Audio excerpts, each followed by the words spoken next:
Well, good morning, good afternoon to everyone. My name is Philippe Le Corre. I'm a senior fellow with the Asia Society Policy Institute based in Europe and also a senior advisor to Asia Society France. I'm delighted to be your host today and especially to welcome my colleague, my New York-based colleague, Farwa Aamer, who is the Director of South Asia Initiatives at Asia Society Policy Institute and the editor of the already celebrated South Asia Snapshot newsletter that just came out recently. That is a monthly output from ASPI, and that Farwa is putting together. Today we're going to talk about reactions and outcome from the Trump presidency first weeks in office, and especially dealing with South Asia, I'm sorry. And there's been a lot going on already in the past few weeks, and surely there will be more. As you know, President Trump became the 47th US president on January 21st, and it has been an eventful few weeks for international affairs as well as domestic affairs. And certainly, relations with between the United States and the rest of the world will be thoroughly affected by decisions made by this new administration. I should say that Farwa, before joining Asia Society, worked for another think tank, the Stimson Center, where she led the research on security in the Himalayan region mainly, and she has convened a number of high-level track 2 dialogues and worked also at the East-West Institutes. So, Farwa, without further ado, let's get started. Obviously, the election of Donald Trump was kind of expected towards the end of the campaign, and I myself spoke to a number of Asian diplomats. So it wasn't a big shock, but still, there'll be consequences. And I would like to start by asking you, perhaps, and by the way, there'll be a chance for people to ask questions on the chat after our conversation between Farwa and myself. So please feel free to pose your questions. But let me start by asking Farwa how she views the region's reaction to Trump's election and perhaps the first announcements and decisions that have been made both on trade tariffs as well as political statements from the new Republican administration. Farwa. Thank you so much, Philippe. It's always a pleasure to be in conversation with you, and of course, always great to join forces with the Asia Society France Center. It's for especially a very timely topic as the world is glued to what is happening in Washington, and the news cycle is relentless right now with so much going on. And I'm definitely very keen on going into the deeper end of what's happening in the region, how's the United States policy approach evolving or not evolving towards the region. But let me just begin with talking about South Asia as a region itself a little bit, so pull back the curtain, and then we can address the new US administration's sort of approach and the reactions coming from the region. Now, South Asia is a region that, of course, is as dynamic and diverse as it is complicated. And over the past decades, it has been looked at by the United States in particular from a couple of lenses. One is, of course, the Afghanistan lens and the counterterrorism lens. And the other one has been the China lens, China's eminent presence in the region and sort of the rising significance of the Indo-Pacific in the Western strategic calculus have all been sort of narratives shaping the South Asia policy approach. However, just to lay it out there, as someone who looks at the region on the daily, that the region's overall importance today does transcend all of these dimensions. South Asia's proximity to other critical regions like West Asia and Central Asia, its population, its economic potential, especially its large human capital, and its role as a potential strategic anchor in what we are seeing as a turbulent sort of a global landscape demands a sustained US policy attention. And I would say that even an overall sustained global attention, which means that there is a need and an opportunity here to develop a coherent and holistic policy approach, which has been missing in the past years, at least in effect under the previous US administrations, if we strictly talk about the United States. So what we need now is a vision for the region that integrates economic security and strategic dimensions, one that allows for a meeting in the middle for both South Asia and the United States. Now, coming back to the anticipation of the elections and the outcome of the elections that took place last November, prior to the elections, when the Asia Society Policy Institute did this compendium looking at sort of what a Trump versus Harris would look like and what either of their win would mean for sort of individual regions, in my case, South Asia, we did anticipate a lot of continuity in general in terms of US-South Asia approach. But with Trump winning, we knew that we would be looking at much more transactional / reciprocity-driven South Asia approach. And the regional countries will just have to master the art of navigating a redefined US-South Asia relationship. And no surprise that India would continue to be a key partner in the region, especially how it has seen its ties with the United States and the rest of the world grow over the past years. And we'll come to discussing that a little bit more when we talk about the high-stakes Modi-Trump meeting that took place on February 13th. But when we talk about the rest of South Asia, again, we knew that things would be less straightforward. If you talk about Pakistan, there's always, there's been some hope of a reset in ties, especially after the Afghanistan withdrawal. And there were hopes attached to a Trump 2.0 that this might just be an opportunity that a reset in ties could begin. And some political factions in Islamabad were also hoping that post-inauguration, there will be some rethinking regarding Pakistan in sort of more of a positive light compared to the previous administration.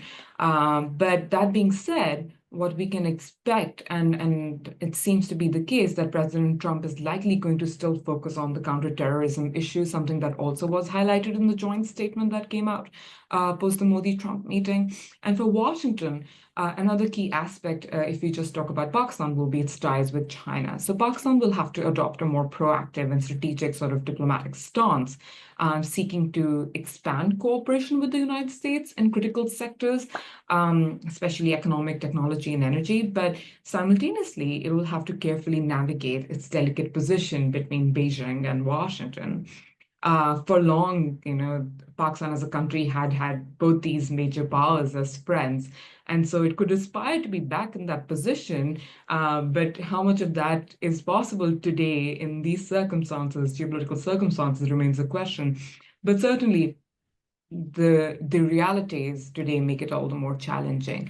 And this kind of also applies to other South Asian nations with significant Chinese influence. I think that whole jostling of influence and the US-China strategic competition playing out in the region makes it tougher for the smaller South Asian states as well. And their own dynamic with India, again, makes it sort of like a more layered regional political insecurity and economic landscape that we're looking at. Now, post-inauguration and post-President Trump's win, almost all South Asian country leaders conveyed congratulatory messages and a willingness to work with the president, and that will not change. They would all like to work with the US, but they would also like to secure their national interests. So could there be a point right now, that's the question, like, could there be a point where these countries, with all the willingness that they're showing towards working with the United States and sort of trying to meet with the expectations somewhat of this new administration? Could they be required to toe the line to keep this partnership steady? That's something that we'll see. But the present nature of conditionality of US support in the region is quite evident. We've seen that from the foreign aid freeze.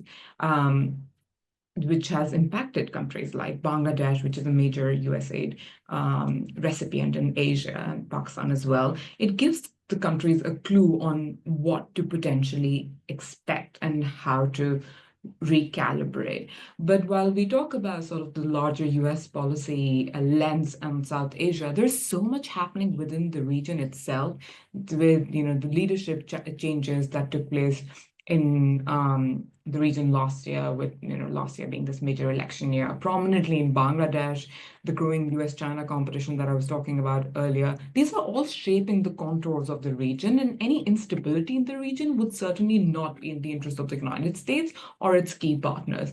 So whatever the next steps may be, it'll just be in the interest of the US to approach South Asia with a clear policy that I spoke about earlier in my remarks, because the region's stability has consequences beyond the region.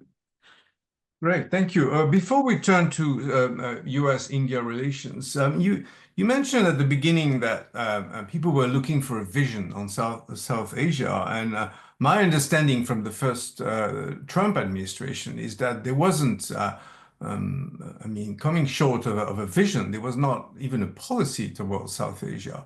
There was this rapport, obviously, which you already alluded to, between Trump and Modi. And I think on the Indian side, people were probably looking forward to working with Trump, and the presence of Foreign Minister Jaishankar at the inauguration, the state visit by Prime Minister Modi, very shortly after the inauguration, all this sort of showed that the relationship is quite good. But the only sort of strategy or vision I can see when it comes to Asia is certainly the tariffs that the US is imposing on a number of countries, most of them allies of the United States, but one of them being China, not an ally. It's only 10% tariffs, but as we've seen, there've been more announcements on using the Committee on Foreign Investment in the United States, and imposing fees on commercial ships and things like that. When it comes to South Asia and India, what is the policy of that team? Is there going to be a big change from the Biden team? Is it all going to be about India, or do you feel that in the next few months we're going to start? Honestly, I think the administration is not in place yet, with many officials missing. But do you sense that this team is about to make a splash when it comes to Asia and South Asia in particular? And if that's the case, what would be the key elements of that policy? And Philippe, that's a question we are also constantly pondering, because there's a lot of uncertainty and unpredictability attached to the political directions coming out of Washington, and that's no surprise. Having experienced the first term of President Trump, you don't know what to expect, but at the same time, what we can expect is that there will be a flurry of constant announcements that will reshape how we think of the world today. And you spoke of China, and you spoke of the South Asia policy not being existent. And the reason I brought that up is because it not being in existence, and while the new administration is shaping up, I think there is an opportunity here sometimes to kind of look back and say, how do you re-engage this region, or you completely leave it? And what happens in that event, that if you completely sort of leave the region or become indifferent to the region, then you have another player in the region that's very willing and already quite present to take space. And so, and what would that look like if the US-China strategic competition is to stay alive? And from what the administration has shaped up so far, um, there are a number of China hawks in the chain, and you're likely going to see a harsher stance on China. And as long as there's a harsher stance on China, that kind of works in New Delhi's favor. But that makes, how I mentioned earlier, that makes things a little bit more complicated for the rest of the regional players who want to keep economic and security partnerships with Beijing alive, but they want to also keep or find ways of working with the new US administration. But coming to one thing that you mentioned, which is India and the early meeting that India sought, when the elections happened and President Trump won, Prime Minister Modi was one of the few leaders who spoke to him over a call, and there were a lot of there's a lot of reiteration of my good friend and that camaraderie coming through. And for India, I think the game plan was pretty clear. Let's lean in on the chemistry between these two leaders, but also make sure that this momentum that the US-India have developed in terms of their bilateral relationship and expanded defense cooperation and tech cooperation and what have you can be sustained, and the friction points can be worked out. And that's why you saw this early engagement of the Indian External Affairs ministers, Mr. S. Jaishankar, with this team that was shaping up under President Trump. And that kind of laid the groundwork for the meeting that happened on February 13th. So if we just for a second, look at the meeting itself and see, what worked out, and if that is something that was a win-win, or who came out as a winner, if one at all, certainly in many ways, India for now has achieved what it hoped for. And credit where it's due. I think proactive engagement from India's front has really done it well. Indian government was fast to act to ensure that the positive momentum in the ties can be both sustained and leveraged. And you also see some of these efforts sort of come together, and in that meeting where where Prime Minister Modi was only the fourth leader to meet with President Trump since he joined office. And of course, as we speak, President Macron has also had his bilateral with President Trump. So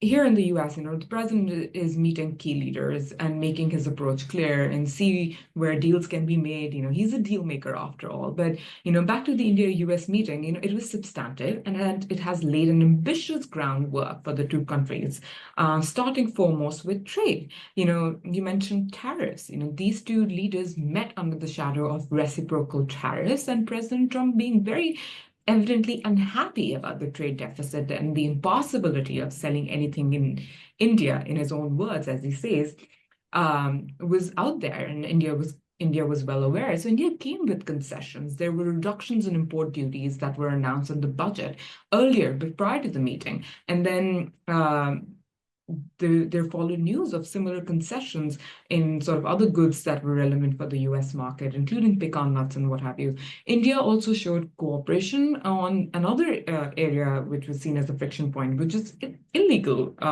immigration. So they took back illegal immigrants, and that all sort of released some of the pressure for the two leaders for when they met. Now, in terms of the outcomes, very quickly, if I can speak to some, because I think they're really important to signify the importance of the US-India equation and sort of the implications for the rest of the region, is this ambitious broad list. One of them is this compact that they launched for the 21st century to streamline defense, trade, tech, and military cooperation. On the trade front, I think the goal is fairly the most ambitious, Mission 500 to get bilateral trade up to $500 billion by 2030, and they're working towards the first tranche of an agreement which they would hopefully like to complete pre-Quad summit that India is hosting later this year. I think when the two leaders meet for the Quad summit, they want to be able to talk about something, ideally progress. But in terms of the question that you asked, in pivots or continuity, I think you see a sense of continuity. You see a sense of India being an important player, whether from the Indo-Pacific perspective or as a partner in defense, security, trade. Trade being the key word here, but the importance of it, that all is continuity. But there is certain repackaging also that you're seeing, and that repackaging is with purpose. So you have these frameworks that were well established under the Biden administration, the ICET and the Indus X. They're now operating under fresh branding. Now there's a US-India Trust, which is transforming the relationship, utilizing strategic technology. And now there is this Indus innovation. These are all centered around, again, tech collaboration, AI, semiconductors, energy, space, issues and areas and sectors that were already kind of on the table with the Biden administration. Particularly, I think important from a security perspective was this new 10-year framework for the US-India Major Defense Partnership and a new Indian Ocean Strategic Venture that was announced. So you have this great roadmap lined up, and you can see India's significance for the United States, and you see vice versa. But it's not an easy path. Washington is more than just a partner. It's a partner with heavy conditions now, and one that will keep score for sure.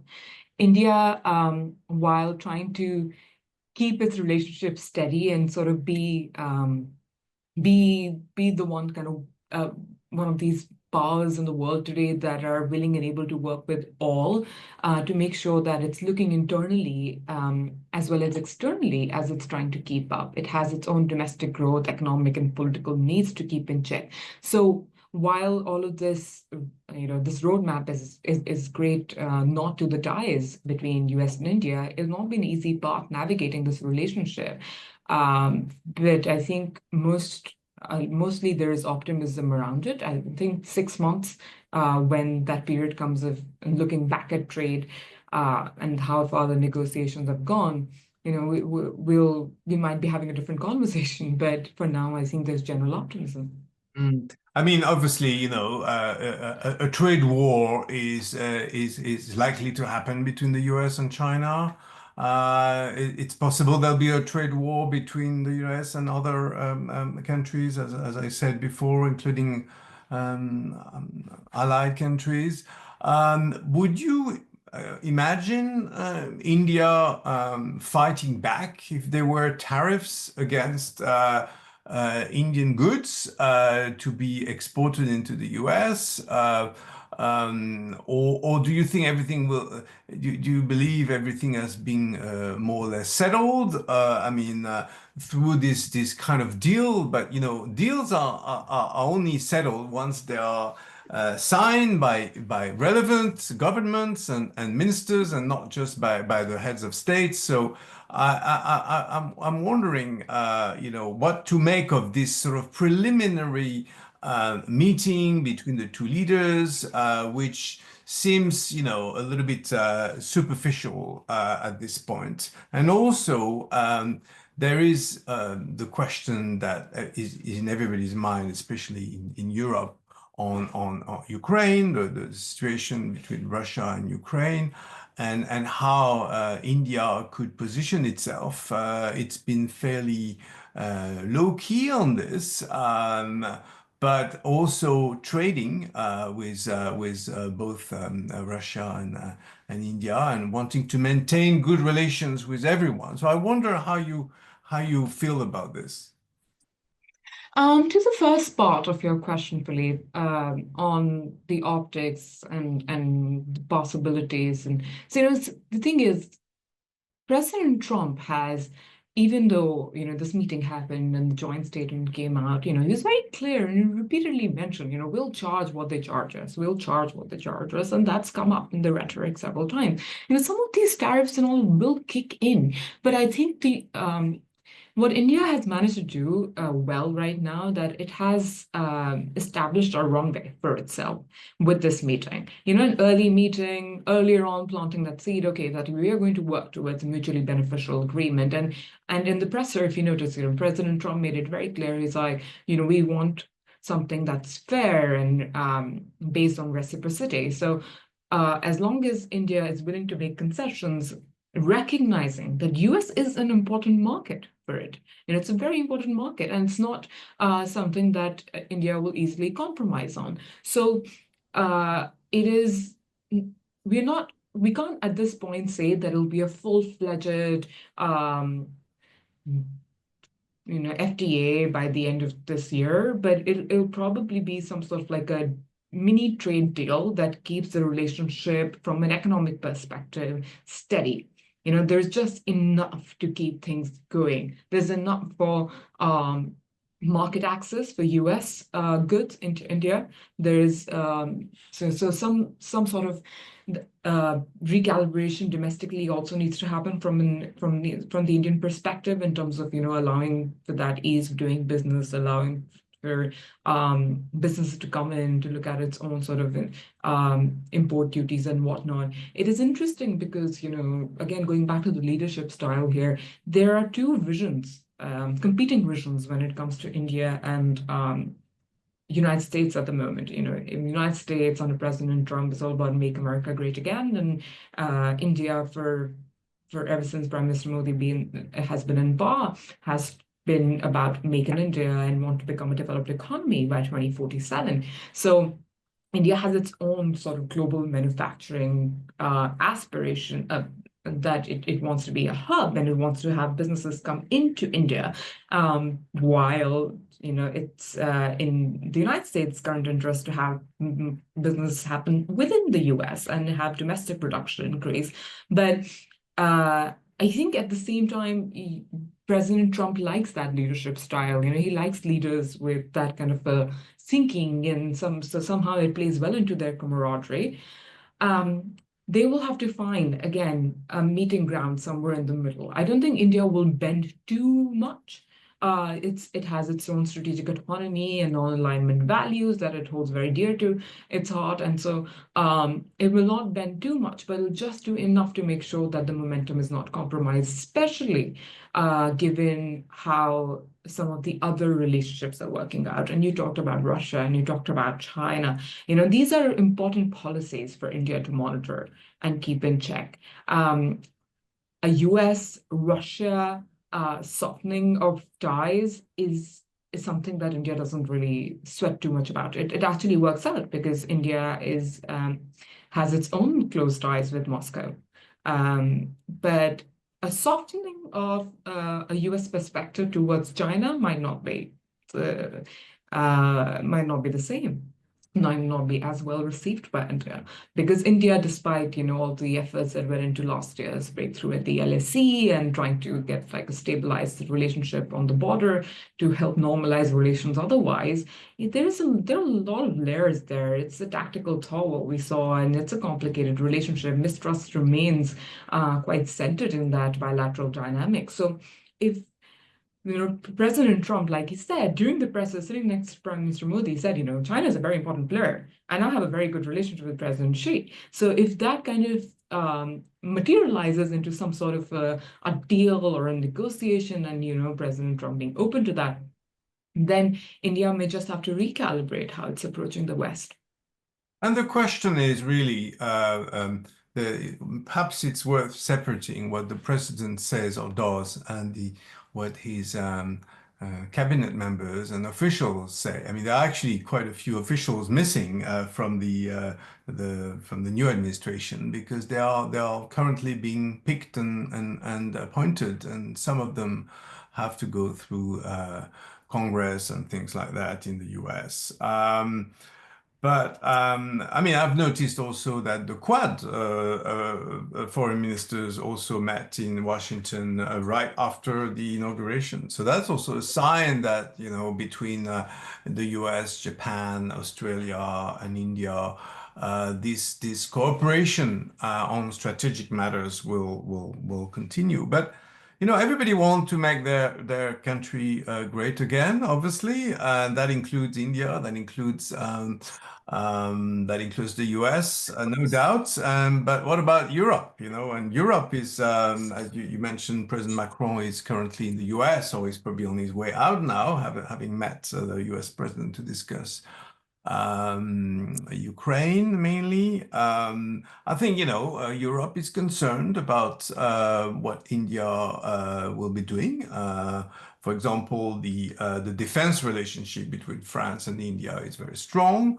There is a strategic partnership between India and France. The entire group of College of Commissioners from the European Union is moving is coming to Delhi in a few days, in a couple of days. That will be very interesting. So there is also this dynamic, and I'd love to hear your thoughts about that. How is Europe playing into this game? Everybody's sort of blaming the US for our pitiful state, and how difficult it will be for Europe to navigate these waters of strong men and things like that. But certainly the fact that both Ursula von der Leyen and Kaja Kallas, the EU High Representative for External Affairs, have mentioned that they can do more. The EU can do more vis-à-vis India. The relationship is partly unexplored, said Ms. Callas, who is the new foreign minister of the EU. So I wonder if you think this is going to lead to any progress, or India is going to try to continue to strike a balance with everyone. I mean, for example, we mentioned Russia earlier. I mean, the EU is buying Russian gas via India. I mean, this is kind of most people don't know that, but this is kind of weird, isn't it? That we have all these packages of sanctions, and at the same time we are still buying Russian gas via India, and India is obviously taking a good commission on that. So this has been questioned in some circles in Europe, and I wonder how you view that with your global hat, so to speak. It's an interesting time, Philippe. I mean, it's truly a geopolitical chessboard with a ton of players, and you don't know what move is the right move and what gets you to checkmate. It's all about sort of navigating turbulent waters. And you spoke of France and India first. I think certainly both sides want to see this relationship and the strategic partnership grow. Defense cooperation, like you mentioned, rightfully so. But within the Indo-Pacific region, they have vested interests. They're important players there. People-to-people ties have emerged as an important link between the two countries, and President Macron particularly has been keen on that. And then you now have this AI and tech sort of commitment, that cooperation, and you saw at the AI Action Summit that Prime Minister Modi co-chaired with President Macron. And this was his sixth visit to France. But then President Macron was there as a chief guest for the Republic Day of India, 75th Republic Day of India. Prime Minister Modi was there for the Bastille Day celebrations in 2023 when we were in conversation about it at that time. So there's been a lot of sort of high-level engagement constantly that has been taking place over the past 2-3 years. President Macron was also at the G20 summit in Delhi. So there's been a lot of momentum to at least high-level diplomatic exchanges, and that speaks for something. That speaks for the importance both sides are putting towards each other in terms of establishing the relationship in a more concrete manner and taking their strategic partnership forward, and kind of like driving that roadmaps and commitments like the Horizon 2047 roadmap that came out in 2023. So all of these strong anchors that you could use as potential platforms and foundations to build the partnership up. There's also now, because post the Prime Minister Modi and President Trump meeting, there's new momentum to IMEC because that came up, and that's really connectivity is another area where whether it's France or other European countries, they could become important beneficiaries of such a connectivity project should materialize and become true to the vision that it was established with. And then again, if you look at India's own engagement with Europe, it has really widened its engagement, very much proactively, whether it's with Eastern Europe, with Germany, with France, with Greece. It has been meeting on a regular sort of basis, whether it's to kind of take the trade ties forward, talk about other sectors. Energy has been an important one. You mentioned, the energy link between India. I think from the EU perspective, India remains to be an important anchor in this whole geopolitical shift that we are witnessing. There are one too many synergies, and like you said, it's a potential that remains a little bit untapped. And now with the President of the EU Commission and this whole College of European Commissioners embarking on a visit to Delhi as one of their first major overseas visit, it's truly a timely visit. It's a timely visit to discuss the groundwork that these EU bloc and India has put together so far and how to take it to the next level. India has worked bilaterally, but how can India work with the bloc to make sure that maybe trade, which India has been doing a lot with the UK, the trade conversations happening again, with the US, the trade conversation, EU, could we see that trade conversation taken to the next level? There's a lot of synergy there in terms of how their interests align. I mean, China is a common interest, right? Like they have common concerns and both realize the importance of diversifying their supply chains. So again, these are the different areas that bring the two the sort of like EU and India together, and India as a rising middle power, and as a country that very much would like to balance out its relationship, and like I said, maintain strategic autonomy while trying to work with partners, make new partners as much as possible.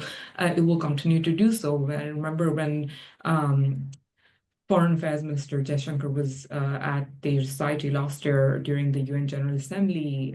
He made it very clear. He's like, "We'll be ourselves to everyone." When he was asked if India can really be everything to everyone. So I think that's the aim and aspiration behind India. Right. So he doesn't want to be anti-West. He's non-West, which is different from being anti-West. At the same time, I mean, everybody understands there's this huge Indian market. A lot of companies are complaining about red tape, about the difficulties of accessing the market in many areas. And from a European point of view, I wonder, and by the way, if people have questions, feel free to ask them in the chat. We have another 15 minutes or so, with plenty of time to answer questions in writing, please.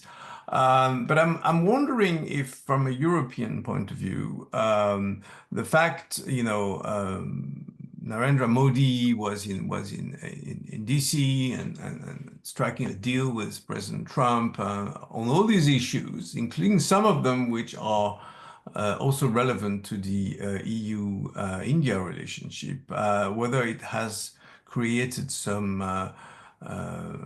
concerns that, again, I mean, the Europeans might be left out, and that perhaps this sort of global state of strong men, they're all men, by the way, is going to ignore perhaps the EU, which is a kind of different type of power with a kind of bloc of countries.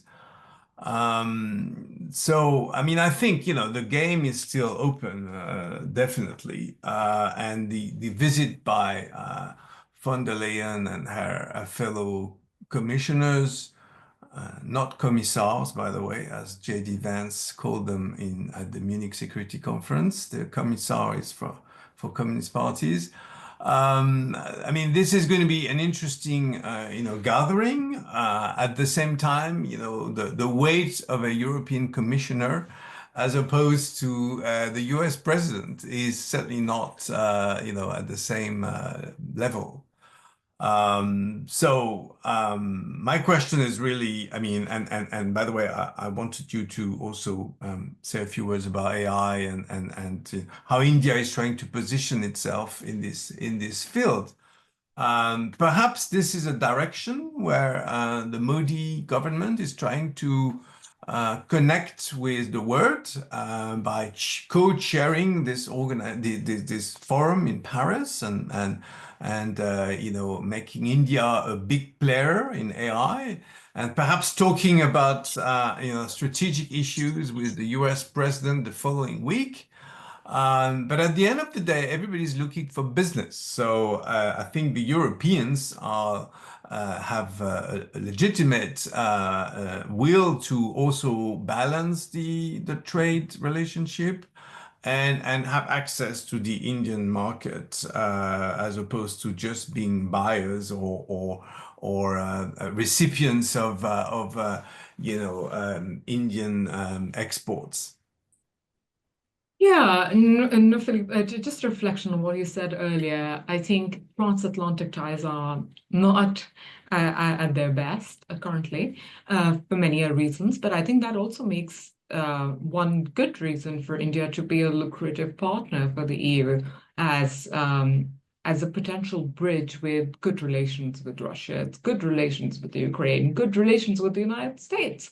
That is again something that I'd see on the agenda, like while you're trying to talk about trade, economic ties, defense, and whatnot between the EU and India, tech. But this is the underlying hope, I think, and a priority is how do you make sure that India is in your corner, so to speak. But in terms of the AI summit, you're right. I think there is the idea really with these summits, as you're aware, most global platforms and all, whether it's a COPs or whether it's the G20s, and they are they're big expositions. They are, they're a moment for gathering world leaders, key players all together for dialogue. I'm yet to be fully convinced on what exactly do they achieve, because at the end, you have strong players who don't opt to sign declarations or there are certain grievances, and what happens usually for me on the sidelines of these summits is more notable than what happens during the summits. But speaking of the AI summit, the idea was to kind of build on this momentum, as Prime Minister Modi said, it's the age of AI that we are living in. It's the age of tech, and US is leading in this arena. But with DeepSeek, you are seeing China play catch up, and that too at a fraction of the cost. So now this is what the AI Action Summit was about: global AI governance, innovation in the sector, making sure no one is left behind. And for India, it was able to once again, through a massive global platform that it was co-chairing, showcase India's own success in building its digital public infrastructure for its massive 1.4 billion population, and to also showcase India's other initiatives like the data empowerment and protection architecture, which ensures secure and democratic data usage, and India's national AI mission, which fosters public-private partnerships to make AI more accessible and affordable. And Prime Minister Modi also announced that it's developing its own large language model to kind of reflect its cultural and linguistic diversity. So India has an ecosystem. It has a human capital that it wants to leverage, it wants to develop, and so does France. And that's where the synergy is, to get businesses to invest. And for the West, and although that whole idea of the collective West is not necessarily particularly true in this day and age, but for the US and also for Europe, it kind of also makes sense that they remain ahead of the game they're ahead in the race. So the global tech norms and standards are not being set by someone else. But at the same time, when you see these convergences on the global AI governance and whatnot, this summit in particular, like I was saying, also showed us the differences in how these global issues and global opportunities are approached. Clearly, we also see a sense of competition and the need of dominance in these sectors. And again, like India does, in most cases, it finds itself in the middle ground, trying to do the best for itself, mitigating risk, and seeing if there is room for still a global effort to ensure that there's an AI model that benefits all. Great. Yeah, and we have a question from Adrian Benito in the chat. I don't know if you've read it, Farwa. Could the ICT initiative face obstacles due to Trump protectionist policies? Could the common interest of the United States and India in the fight against China, de-risking strategy, ease the restrictions? I think we could add the India-Middle East corridor as well as an initiative that was launched during G20. I don't know whether this is what Adrian means, but what's your response on that, Farwa? So, like I mentioned, when administrations change, they don't necessarily want to own what the previous administration has done. But ICET has particularly been an important platform for laying the groundwork and tech collaboration and cooperation between India and the United States. So, what we saw through this statement is a rebranding and repackaging, and now we have this initiative, which is trust, which, to my understanding, will very much carry forward or build on the framework of the ICET and take that forward. So for now, I think we could expect continuity with a different name in that regard. But always, if there's a common interest between the United States and China, I think China has been, United States and India over China, that will make sure that things go well between these two countries. I mean, there's much to say about the relationship that's beyond the China lens, but the China lens has been instrumental in bringing this relationship forward, and there's no denying. So if you are to, focus on more, I'm not sure how much President Trump will actually focus so much more on diversifying supply chains and all, but if he does focus a lot on that, if he does focus a lot more in the Indo-Pacific security focus, the Quad, because Philippe, you mentioned first Foreign Policy Act, you look at the statement, very crisp, very clear, security being the angle that was highlighted. If that all remains and the administration sort of hawkishness on China remains, you see India in a favorable position with the United States, and that could help sort of ease frictions in the other corridors. So I think we've covered quite a lot of ground, Farwa, and I think I can't see any more questions in the chat, but this has been a great conversation, very informative, and I could not avoid mentioning again the South Asia snapshot from ASPI that you direct, and I could only also refer people to our Asia Society publications, and I think there's just one final question. Why don't we just get this? Trump's transactional approach weakens American leadership in global institutions, potentially allowing India to assert its influence, particularly in the Indo-Pacific region. Could the United States help India in this direction? And then there's a final. What adjustments will the Trump administration likely make to better engage ASEAN countries? Well, that's a slightly different region, but I'm sure you'll have thoughts on that as well. So, working backwards, on the ASEAN, we would wish that there is better engagement with the ASEAN countries. In the first Trump administration, that was not much of a priority. But Southeast Asia, especially if, again, the China focus is to remain from a security perspective. You have the likes of Philippines and others in the ASEAN that would look to the United States and also to China for support, and that's very Quad is one grouping that becomes instrumental here, and how Quad can better engage with the ASEAN and the Southeast Asia could be one way in terms of seeing better means of engagement on areas that are worthwhile to Southeast Asia. But on the transactional approach, weakening America's leadership. So I think India, with all of its might currently, is still not there, all that there, to fill any void or any vacuum that's left behind by the United States on global institutions and in global institutions. You could potentially say that China could fill that in some capacity, but India is working its way upwards, but it's not there yet. And if you talk particularly about the Indo-Pacific, India is an important player in the Indo-Pacific region.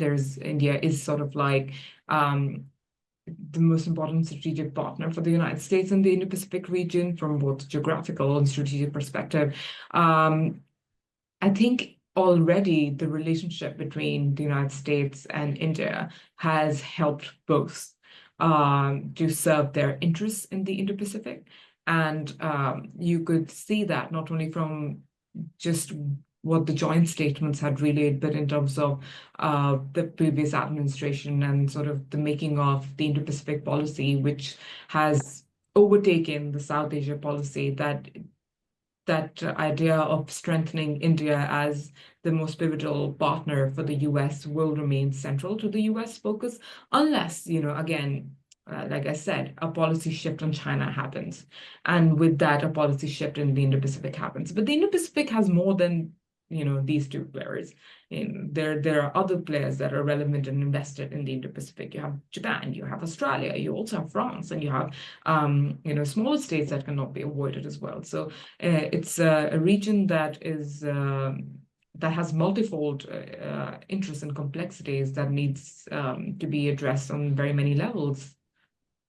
But just connecting the dots, I think, and wrapping up, so to speak, I think the connections, in fact, between South Asia or India, for that matter, and Southeast Asia, ASEAN, is quite an interesting one. And the interactions have been increasing, and everybody's recognizing the potential of the Southeast Asian region. And certainly, you see more and more Indian investments in that region. So there is a role for India, at least at the trade and economic levels. Strategically and diplomatically, I would agree with you that perhaps the Indian diplomatic service needs to be more spread out, and perhaps it's getting there, but India is certainly taking its time. These are changing times, no doubt, and we will see what happens in the next, how the future will unfold. I'm really glad we had this conversation, Farwa. It's been great. You have so much insights from all this region. Let me thank my colleague Raya Nahas for putting this together at Asia Society France, and also you can reach out to her and to the team if you have questions about Asia Society in France or in Europe.